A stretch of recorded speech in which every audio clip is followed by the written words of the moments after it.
Hi friends, Gita ഗോവിന്ദത്തിൻ്റെ ഇന്നത്തെ episode വിശേഷങ്ങളിലേക്ക് എല്ലാവർക്കും സ്വാഗതം.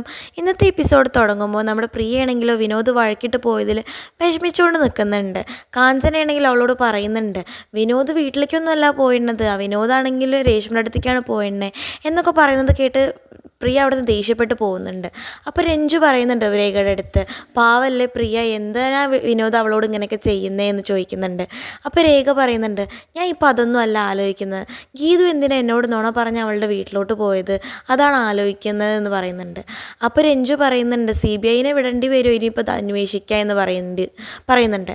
അപ്പോൾ രേഖ പറയുന്നുണ്ട്, അങ്ങനെയാണെങ്കിൽ നീ കുറേ ദിവസം ഇവിടെ ഉണ്ടായിരുന്നില്ലല്ലോ, അത് തൊട്ടിട്ട് CBI അന്വേഷിക്കേണ്ടി വരുമെന്ന് പറയുന്നുണ്ട്.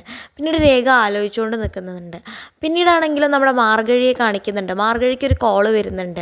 മാർഗഴി എന്നിട്ട് ഫോൺ നോക്കുന്ന സമയത്ത് പറയുന്നുണ്ട്, 36 മിസ് കോളോ, എൻ്റെ മാരിയമ്മ, ഞാൻ ഇത്രയ്ക്ക് വലുതായോ, എനിക്ക് ഇത്രയൊക്കെ ഫാൻസ് ഉണ്ടോ എന്നൊക്കെ പറഞ്ഞുകൊണ്ട് നിൽക്കുന്നുണ്ട്. എന്നിട്ട് നോക്കുന്ന സമയത്താണെങ്കിലും അത് ഫുള്ള് സത്യദാസും അനാർക്കലിയാണ്. അപ്പം മാർഗഴി പറയുന്നുണ്ട്, ഓ ഈ ഫുൾ ദുഷ്ട ഗ്യാങ്ങുകളാണോ എന്നെ വിളിച്ചത്, ഒരു നല്ല കോള് പോലും എനിക്കില്ലല്ലോ എന്ന് പറയുന്നുണ്ട്. അപ്പോഴാണെങ്കിൽ അവളെ സത്യദാസ് പിന്നെയും വിളിക്കുന്നുണ്ട്. അവൾ കോൾ എടുത്തിട്ട് സംസാരിക്കുന്നുണ്ട്, ഹലോ അപ്പൂപ്പ, എന്തൊക്കെ സുഖമല്ലേ എന്ന് ചോദിക്കുന്നുണ്ട്. അപ്പോൾ സത്യദാസ് പറയുന്നുണ്ട്, നീ എവിടെ ഇടി പോയി കിടക്കുന്നത്, ഇത് നിൻ്റെ സ്ഥിരം ശീലമായല്ലോ, നീ എവിടെ, ഇങ്ങോട്ട് വാ എന്നൊക്കെ പറയുന്നുണ്ട്. അപ്പോൾ മാർഗഴി ആണെങ്കിലോ ദേഷ്യപ്പെട്ട് പറയുന്നുണ്ട്, എടി പോയിന്നൊക്കെ തൻ്റെ വീട്ടിലുള്ളവരെ വിളിച്ചാൽ മതിയടോ പന്നക്കളവ എന്നൊക്കെ പറയുന്നുണ്ട്. അപ്പോഴാണെങ്കിലോ അനാർക്കലി പറയുന്നുണ്ട്, ഫോൺ സ്പീക്കറിലിടെ, എനിക്ക് അവളോട് 4 വർത്തമാനം പറയാനുണ്ട് എന്നൊക്കെ പറഞ്ഞിട്ട് സത്യദാസ് ഫോണിൽ സ്പീക്കറിലിടുന്നുണ്ട്. അപ്പം എന്നിട്ട് ഭാസ്കരൻ ചോദിക്കുന്നുണ്ട്, എവിടെയായിരുന്നോടി നീ ഇത്ര നേരം എന്ന് ചോദിക്കുന്നുണ്ട്. അപ്പോൾ മാർഗഴി പറയുന്നുണ്ട്, ഞാൻ എനിക്ക് ഇഷ്ടമുള്ളിടത്ത് ഇഷ്ടമുള്ളപ്പോൾ പോകും, ചിലപ്പോൾ വന്നില്ല എന്നിരിക്കും, തനിക്ക് എന്താടോ എന്ന് ചോദിക്കുന്നുണ്ട്.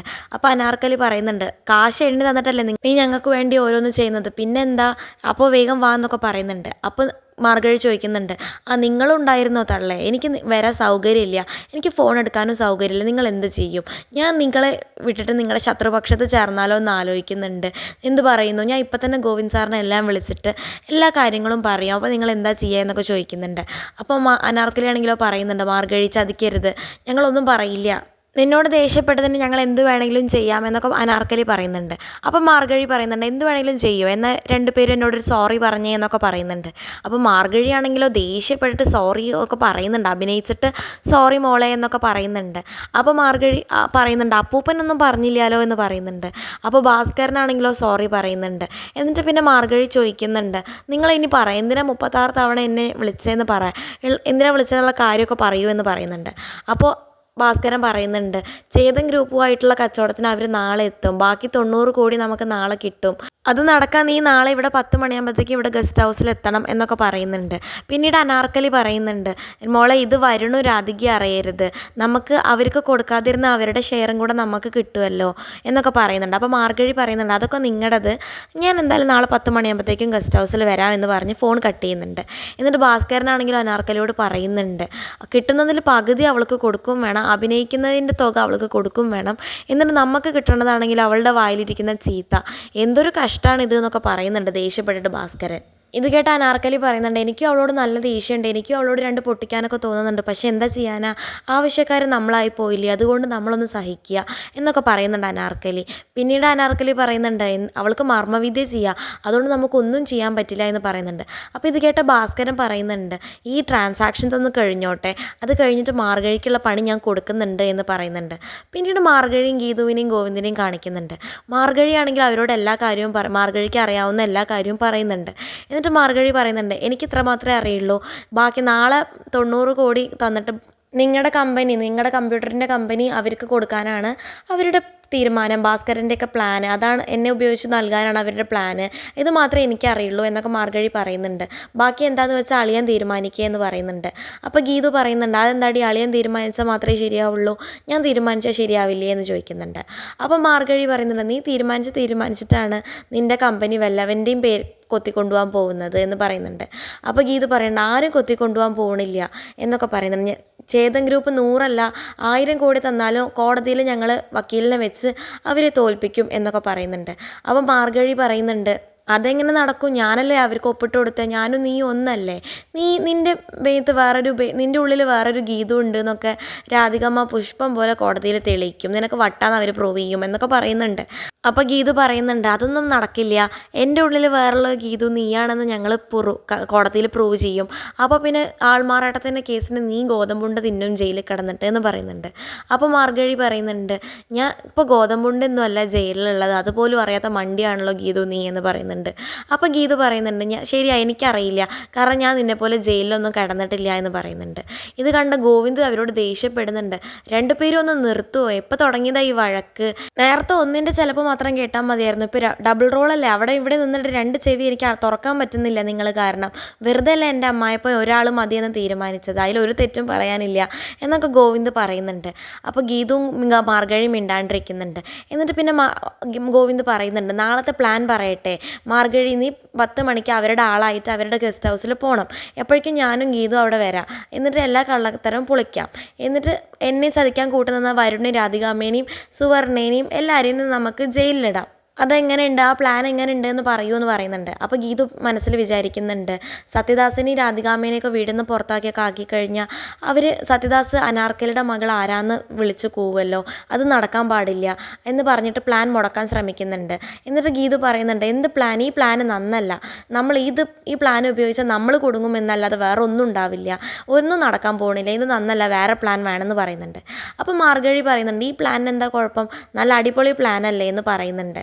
അപ്പോൾ ഗീതു പറയുന്നുണ്ട് എന്ത് അടിപൊളി പ്ലാൻ, മാർഗഴി നീ കുട്ടിയാണ്, നിനക്ക് പലതും അറിയില്ല, നീ മിണ്ടാണ്ടിരുന്നതെന്ന് പറയുന്നുണ്ട്. അപ്പോൾ ഗോവിന്ദ് ഗീതുവിനോട് ചോദിക്കുന്നുണ്ട് എന്താ ഗീതു പ്ലാനിന് പ്രശ്നം എന്ന് ചോദിക്കുന്നുണ്ട്. അപ്പോൾ ഗീതു പറയുന്നുണ്ട് നമുക്ക് കണ്ടേണ്ട അച്ഛനെ ചതിച്ചതും കൊന്നതും ആരാന്ന് കണ്ടുപിടിക്കണ്ടേ, എന്നിട്ട് പോരെ എല്ലാവരെയും പുറത്താക്കൽ, വരുണേട്ടനെയും രാധികാമ്മയും പുറത്താക്കൽ, അതുകൂടി കണ്ടുപിടിച്ചിട്ട് മതി എന്നൊക്കെ പറയുന്നുണ്ട്.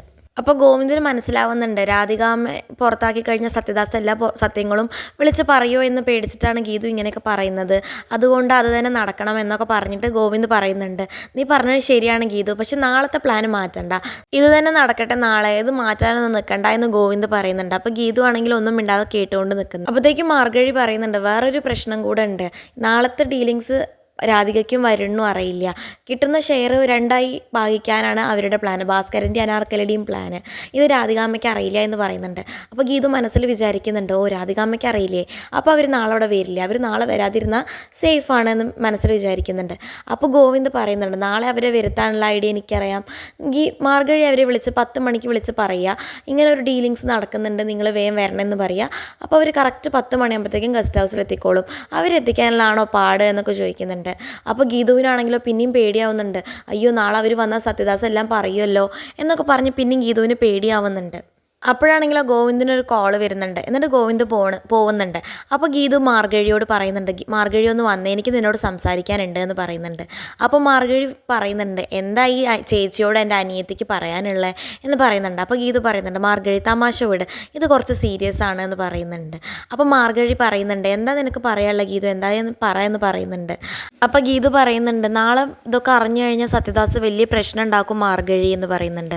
അപ്പോൾ മാർഗഴി പറയുന്നുണ്ട് ആ പ്രശ്നം ഉണ്ടാക്കട്ടെ, അയാൾ പ്രശ്നം ഉണ്ടാക്കുന്ന സമയത്ത് പൊട്ടിക്കാൻ എൻ്റെ കയ്യിലൊരു ബോംബുണ്ട് എന്ന് പറയുന്നുണ്ട്. അപ്പോൾ ഗീത ചോദിക്കുന്നുണ്ട് എന്ത് ബോംബാണ് മാർഗഴി നിൻ്റെ കയ്യിലുള്ളത് എന്ന് ചോദിക്കുന്നുണ്ട്. അപ്പോൾ മാർഗഴി പറയുന്നുണ്ട് അത് ഞാൻ പറയില്ല, അത് നാളെ ഞാൻ പറയുമ്പോൾ നീയും ഗോവിന്ദ് സാറും അപ്പം അറിഞ്ഞാൽ മതി, ഇപ്പം ഞാൻ പറയുന്നില്ല എന്ന് പറയുന്നുണ്ട്. അപ്പോൾ ഗീത പറയുന്നുണ്ട് പറ മാർഗഴി, നീ ഇത് ചിലപ്പോൾ ഇപ്പോൾ പറഞ്ഞു കഴിഞ്ഞാൽ എൻ്റെ ടെൻഷൻ കുറയാൻ ചാൻസ് ഉണ്ട് എന്ന് പറയുന്നുണ്ട്. അപ്പോൾ മാർഗഴി പറയുന്നുണ്ട് നീ രാധികാമ്മയുടെ ഭർത്താവാണ് സത്യദാസ്, വരുണേട്ടൻ്റെ അച്ഛനാണ് സത്യദാസ് എന്നൊക്കെ മാർഗഴി പറയുന്നുണ്ട്. അപ്പോൾ ഗീത പറയുന്നുണ്ട് ഇതൊക്കെ എനിക്ക് ആദ്യമേ അറിയായിരുന്നു, ഞാൻ ഈ രഹസ്യം മറയ്ക്കുന്നത് കൊണ്ടാണ് അവരെൻ്റെ ഒരു രഹസ്യം മറയ്ക്കുന്നത് എന്ന് പറയുന്നുണ്ട്. അപ്പോൾ മാർഗഴി ചോദിക്കുന്നുണ്ട് ഇത്രയും വലിയ രഹസ്യം നീ അറിഞ്ഞിട്ട് നീ എന്താ ഗോവിന്ദ് സാറിനോട് പറയാഞ്ഞത്, നീ എന്ത് ഭാര്യയാണെന്ന് ചോദിക്കുന്നുണ്ട്. അപ്പോൾ ഗീത പറയുന്നുണ്ട് എടി അതിനൊക്കെ ഒരു കാരണമുണ്ട് എന്ന് പറയുന്നുണ്ട്. അപ്പോൾ മാർഗഴി പറയുന്നുണ്ട് നീ ഇത്രയും വലിയൊരു കാര്യം ഗോവിന്ദ് സാറായി മറക്കണമെന്നുണ്ടെങ്കിൽ അതിനെന്തോ തക്കതായ കാരണമുണ്ട്, ശരി എന്താ നീ നിന്നെ പേടിക്കുന്നത് കാര്യം എന്താണെന്ന് പറയാമെന്ന് പറയുന്നുണ്ട്.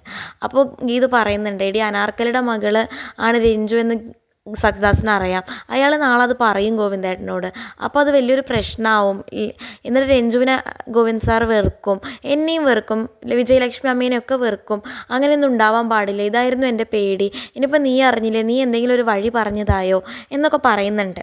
അപ്പോൾ മാർഗഴി പറയുന്നുണ്ട്, നിൻ്റെ ഈ പ്രശ്നത്തിനെല്ലാം മാരിയമ്മൻ ഒരു വഴി കാണിക്കും. അതെങ്ങനെ എപ്പോഴൊന്നും എന്നോട് ചോദിക്കരുത്, പക്ഷെ അത് തോന്നേണ്ട സമയത്ത് തോന്നിപ്പിക്കും. അത് നീ ഓർത്ത് നീ പേടിക്കേണ്ട, അതാണ് എൻ്റെ മാരിയമ്മൻ എന്നൊക്കെ പറഞ്ഞ് മാർഗഴി അവിടെ നിന്ന് പോകുന്നുണ്ട്. പിന്നീടാണെങ്കിലോ ഗീത പിന്നെ ആലോചിച്ചുകൊണ്ട് വിഷമിച്ചുകൊണ്ട് നിൽക്കുന്നുണ്ട്. പിന്നീട് രാവിലെ വിലാസിനി ചായയായി പോകുന്ന സമയത്ത് നമ്മുടെ മാർഗഴി റൂമിലൊന്നും കാണുന്നില്ല. വിലാസിനി ആണെങ്കിലോ ഭയങ്കരമായിട്ട് പേടിക്കുന്നുണ്ട്. എന്നിട്ട് ഗോവിന്ദനോട് വന്ന് പറയുന്നുണ്ട്, ഞാൻ രാവിലെ ചായ ഇടാൻ പോകുന്ന സമയത്ത് മാർഗഴി മൂടി പുതച്ചുറങ്ങുന്നുണ്ടായിരുന്നു. ഇപ്പോൾ ഇതാ ചായ ഇട്ട് തിരിച്ചു വരുമ്പോഴത്തേക്കും അവളെ കാണാനില്ല എന്ന് പറയുന്നുണ്ട്. അപ്പം ഗോവിന്ദ് പറയുന്നുണ്ട്, അവൾ വല്ല ഹെൽത്ത് കോൺഷ്യസ് ആയിട്ടുള്ള കുട്ടിയായിരിക്കും, അവൾ നടക്കാനോ മറ്റോ പോയതാവും, ആൻറ്റി പേടിക്കേണ്ട എന്ന് പറയുന്നുണ്ട്. അപ്പോൾ വിലാസിനി പറയുന്നുണ്ട്, അല്ലെങ്കിൽ ഈ പെൺകുട്ടികൾ എന്തിനായി നടക്കാനൊക്കെ പോകുന്നത്, വീട്ടിൽ ഇഷ്ടം പോലെ പണികളുണ്ടല്ലോ, അതൊക്കെ ചെയ്താൽ പോരെ. ഇവൾ വളർത്തുദോഷമാണ് തോന്നുന്നുണ്ട്, വളർത്തുദോഷമാണെന്ന് തോന്നുന്നുണ്ടെങ്കിൽ ഞാനതൊന്ന് ശരിയാക്കുന്നുണ്ട്, അവളെ ഞാൻ കാണിച്ചു കൊടുക്കാം എന്നൊക്കെ പറഞ്ഞ് വിലാസിനി അവിടെ നിന്ന് പോകുന്നുണ്ട്. പിന്നീടാണെങ്കിലോ ഗീതുവിന് മാർഗഴിയുടെ കോള് വരുന്നുണ്ട്. എന്നിട്ട് ഗീതു ചോദിക്കുന്നുണ്ട്, എടി നീ എന്താ റൂമിലിരുന്ന് എന്നെ വിളിക്കണേ, നിനക്ക് ഉറക്കം മതിയായില്ലേ, നീ ഇങ്ങോട്ട് വന്നേ, മതി ഉറങ്ങിയത് എന്ന് പറയുന്നുണ്ട്. അപ്പോൾ മാർഗഴി പറയുന്നുണ്ട്, എടി നീയൊക്കെ നീക്കണോ വേണ്ടയോ എന്ന് തീരുമാനിക്കുന്ന സമയത്ത് തന്നെ ഞാൻ അവിടുന്ന് മുങ്ങി എന്ന് പറയുന്നുണ്ട്. അപ്പോൾ ഗീതു പറയുന്നുണ്ട്, മുങ്ങിയോ, നീ എങ്ങടെ പോയേ, എന്തിനാ പോയേ എന്നൊക്കെ ചോദിക്കുന്നുണ്ട്. അപ്പോൾ മാർഗഴി പറയുന്നുണ്ട്, എടി നിന്നോട് ഞാൻ പറഞ്ഞില്ലേ ഇന്നലെ മാരിയമ്മൻ എല്ലാത്തിനും ഒരു വഴി കണ്ടുപിടിക്കും എന്ന്, ഇന്ന് കണ്ടോ, ഞാൻ പറഞ്ഞില്ലേ, പറഞ്ഞതുപോലെ തന്നെ മാരിയമ്മൻ ഒരു വഴി കണ്ടുപിടിച്ചിട്ടുണ്ട്, എന്തായാലും കച്ചവടം മുടങ്ങും എന്നൊക്കെ പറയുന്നുണ്ട്. അപ്പോൾ ഗീത ചോദിക്കുന്നുണ്ട്, എങ്ങനെയെന്ന് ചോദിക്കുന്നുണ്ട്. ഇന്ന് രാവിലെ നമ്മുടെ അമ്മ ചായ ഇടാൻ പോകുന്ന സമയത്ത് ഞാൻ ഒന്നും കൂടെ മൂടിപ്പൊതച്ചുറങ്ങിയതിന് ശേഷം എൻ്റെ ചെവിയിൽ ആരോ വന്ന് വിളിക്കുന്നുണ്ടായിരുന്നു, മാർഗഴി മാർഗഴി മാർഗഴി എന്ന് 3 തവണ വിളിച്ചിട്ടുണ്ടായിരുന്നു. നോക്കിയപ്പോൾ ആരാ, എൻ്റെ മാരിയമ്മൻ വന്ന് പറയുന്നുണ്ടായിരുന്നു, മാർഗഴി നിൻ്റെ അളിയൻ വിചാരിച്ചതുപോലെ നടക്കാതിരിക്കണം എന്നുണ്ടെങ്കിൽ നീ എത്രയും പെട്ടെന്ന് ഇവിടെ നിന്ന് എണീറ്റ് പോകണമെന്ന് മാരിയമ്മൻ എൻ്റെ ചെവിയിൽ പറഞ്ഞു. അതുകൊണ്ട് ഞാൻ അപ്പം തന്നെ പല്ല് പോലും തേക്കാതെ അപ്പം തന്നെ ഞാൻ അവിടുന്ന് ഓടി, എന്നിട്ട് ഇപ്പോൾ ആരും കാണാത്ത സ്ഥലത്താണ് ഇരിക്കുന്നത് എന്ന് പറയുന്നുണ്ട്. അപ്പം ഗീതു പറയുന്നുണ്ട്, എടി അപ്പോൾ കണ്ണേട്ടൻ ചോദിച്ചാൽ ഞാൻ എന്താ പറയുക എന്ന് പറയുന്നുണ്ട്. അപ്പോൾ മാർഗഴി പറയുന്നുണ്ട്, എടി എന്തെങ്കിലുമൊക്കെ നീ പറ, ഞാൻ അവിടെ എവിടെയെങ്കിലും പോയതാണ്, എന്തെങ്കിലുമൊക്കെ പറ, ഞാനില്ലാതെ കച്ചവടം എന്തായാലും നടക്കില്ലല്ലോ, നീ എന്തെങ്കിലുമൊക്കെ അവരെ പറഞ്ഞു സമാധാനിപ്പിക്കുക എന്ന് പറയുന്നുണ്ട്. അപ്പോൾ ഗീതു പറയുന്നുണ്ട്, എടി എന്നെക്കൊണ്ട് പറ്റില്ല എന്നൊക്കെ പറയുന്നുണ്ട്. അപ്പം മാർഗഴി പറയുന്നുണ്ട്, നിന്നെക്കൊണ്ട് പറ്റും, ഞാനിപ്പോൾ തന്നെ ഫോൺ സ്വിച്ച് ഓഫ് ചെയ്യാൻ പോവുകയാണ്, ഇനി വൈകുന്നേരം ഞാൻ നിന്നെ വിളിക്കാമെന്ന് പറയുന്നുണ്ട്. അപ്പോൾ ഗീതു ചോദിക്കുന്നുണ്ട്, സത്യദാസും അനാർക്കലിയൊക്കെ നിന്നെ തിരയില്ല, അപ്പോൾ എന്താ ചെയ്യാമെന്ന് ചോദിക്കുന്നുണ്ട്. അവർക്കൊന്നും എന്നെ കണ്ടെത്താൻ പറ്റാത്ത ഞാൻ വേറൊരു സ്ഥലത്താണ്, നീ ഒട്ടും പേടിക്കണ്ട എന്ന് പറയുന്നുണ്ട്. അത് കാണിച്ചുകൊണ്ടാണ് ഇന്നത്തെ എപ്പിസോഡ് അവസാനിക്കുന്നത്. ഇതുപോലെയുള്ള ഗീതാ ഗോവിന്ദൻ വിശേഷങ്ങൾ നിങ്ങൾക്ക് പെട്ടെന്ന് അറിയാൻ വേണ്ടി ചാനൽ സബ്സ്ക്രൈബ് ചെയ്യാൻ മറക്കരുത്.